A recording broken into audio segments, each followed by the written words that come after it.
When I used to write a diary, I'd always mention the unusual stuff that happened. But one thing I neglected, which can be even more interesting and nostalgic to reflect upon, is the mundane, your daily routine. This is typically a thing that doesn't change much day to day, but over the course of months and years, it can completely transform without you knowing. I started filming around the house a few times a year. My mum's music sense perhaps changed the most, but my sister's hairstyles, room layouts, and even my eating habits have changed. And most importantly, people do as well. And nothing brings back nostalgic memories better than the stuff that you repeated dozens of times, yet didn't think were worth remembering at the time.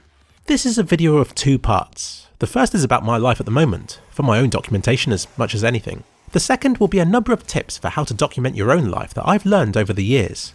When it comes to YouTube, I have to shake things up every month to keep things fresh for me, or else I get bored and stop trying. Once a month has passed, I quickly forget what my goals were for that period. I remember that November was, oh no, I've been away on holiday and busy for the first half, so let's work really hard to make up for it in the second half. And last month was a case of get as much stuff out for 3 kliksphilip as possible, but also do more on 2 kliksphilip stuff than you did last year, just to reassure yourself that you're still improving. But this month is more orderly. I'm busy at weekends, so I have to work in the weeks. I follow a daily to-do list to ensure that I'm up to date with everything and to maintain my ever-watchful presence over the community. After this, I then try to get a large video done for 2 and 3 kliksphilip every week, and occasionally a smaller one for the middle of each week as well. Any time I have left over is invested into Destruction Darius 2 or the new map that I'm developing. In short, I'm very busy, take for granted that I have 5 days each week to do things with, then panic as they slowly get filled with other commitments like social and the occasional gaming session, one of which you can see here for this video. This is me playing Doom on a 1080p screen because hundreds of frames a second makes the shooting feel very responsive, and I enjoy feeling like a god occasionally, even if I do miss the clarity of 4K. This is also a bit of an experiment to see if you care that I haven't bothered editing together a video. If you don't, then that's great news because I can make far more content in much less time for this channel. But yeah, gaming sessions and shortcuts with video making are important because I do feel I overwork myself and have to force myself to take time off for my own good. I discovered this last year. But it is a balancing act, and if I'm not careful then I can also become too lazy if I don't keep the pressure on to generate new content. I've been told that you only complete about half of what you plan to do in a year. From this I've taken away that it's better to double your plan again, rather than to halve it. From documenting my parents' holidays, I can definitely tell you that pictures with people in are worth a lot more than those with pretty scenery. Because people change. I've also learned that less is more. Most people have very little record of their childhood. I have the opposite problem. My parents recorded hundreds of VHS tapes and thousands of photos, but it's all really boring. Someday I'd love to edit it down to something short and memorable, so you don't have to fast forward through 10 minutes of baby me trying to eat spaghetti just to get onto 10 minutes of baby me playing with stickle bricks. Documentation of the past should hold your attention until the end, and if anything, should leave you wanting a little bit more. But maybe this is just because I've had excess records of everything. I now take pride in axing 50 minutes of Christmas footage down to 5 minutes of highlights.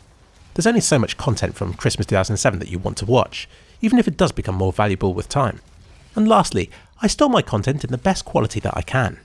This causes problems today because, other than my PC, nobody else's can run 4K videos smoothly, so they're left with a slow, laggy mess whenever they try to watch stuff right now.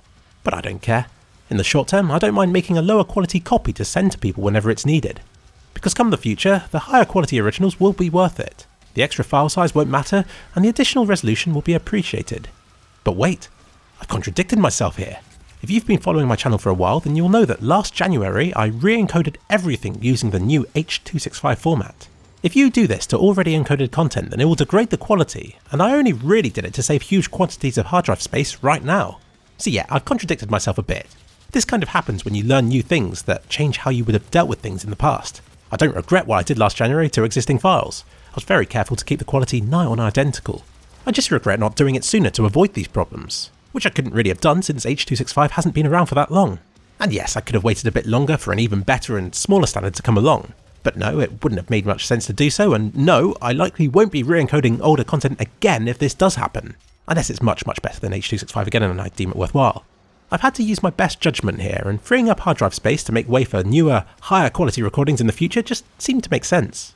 And had I not discovered H.265, then it would have been infeasible to store today's content in full 4K, given hard drive space constraints. So I'm pleased that I've discovered H.265 in the first place, and have done what I've done with it. Not sure why I'm trying to justify myself here. I know what I did made sense. So I guess what I'm saying is to document your life. Don't bother with diaries, they become way too much of a chore and a source of worry when you start falling behind. Instead, document your life in digital format. Put pictures, videos and music you were listening to into folders representing different stages of your life. But always choose quality over quantity. As time goes by, you'll become increasingly happy that you started when you did. And you could thank me for it.